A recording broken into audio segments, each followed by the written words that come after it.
kind of come back on a discussion we were having about health and the opioid crisis. You represent a state where 14 of the 20 largest pharmaceutical companies are based.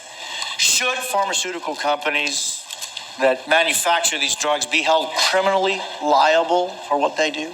Well, the news came out that Massachusetts is suing Purdue Pharma, and specifically the Sackler family, for misleadingly promoting OxyContin, which kicked off the entire opiate epidemic.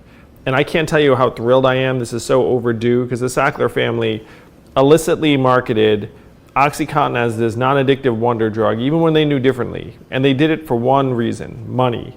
They made tens of billions of dollars from OxyContin. They even paid a fine of $500 million saying, yeah, we messed up. But think about it. If you're going to make $16 billion and you pay the government $500 million, you still have $15.5 billion. And that's why the Sackler family today is the 16th richest family in the country, while there are tens of thousands of lives that have been destroyed, hundreds of thousands struggling with addiction.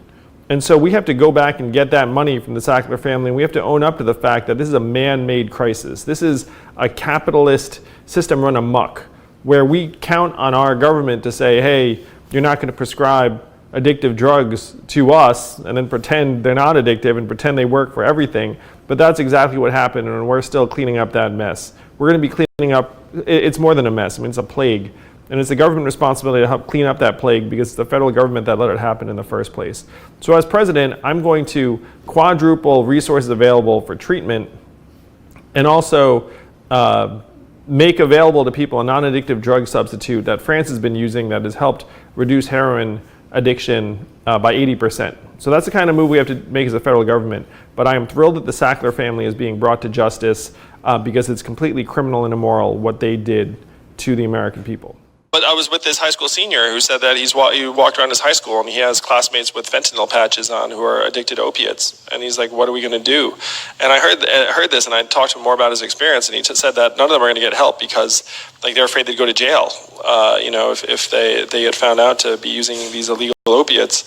And my conversation with him made me think, it's like, wow, we probably should look at decriminalizing opiate use, at least, so that more people could seek effective treatment, which was not something I had previously considered. So I feel like I'm learning and relearning all the time. I just want to share that, and that's something I would obviously. I'm now 100% for that. Like, there are many people in New Hampshire that are struggling with opiates, and we need to get people treatment.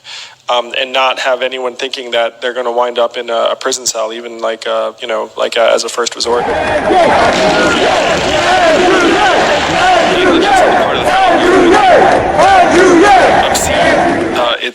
It's negligence on the part of the federal government, because the federal government turned a blind eye while Purdue Pharma dispensed hundreds of thousands of OxyContin prescriptions saying this is non-addictive, and then that set of prescriptions has now morphed into heroin and fentanyl, and it's killed people. 8 Americans die of overdoses every hour now. And this is a crisis, but it's a crisis that the federal government was in part to blame for. So the first thing I would do is I would go to Purdue Pharma and I'd say, hey, you made $15 billion on the backs of the American people. It's blood money. We're going to get that money back, and we're going to fund treatment. And then the federal government's going to say it is our fault, in part, that this happened, and we're going to channel all the resources that you need to at least give these kids and people in your families and communities a fighting chance. Because this is not a money problem, this is a human problem. But money should not be the obstacle, and if I'm president, it will not be.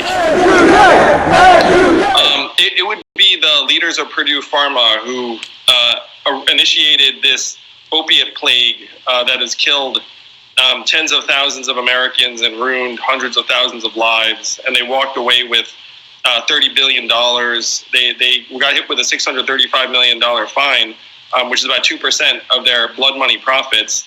The fact that they have buildings at Harvard and Yale named after them and are just walking around free while hundreds of thousands of Americans suffer from this opiate addiction plague that they started is, to me, reprehensible. And if there's someone I would throw in jail, it'd be them.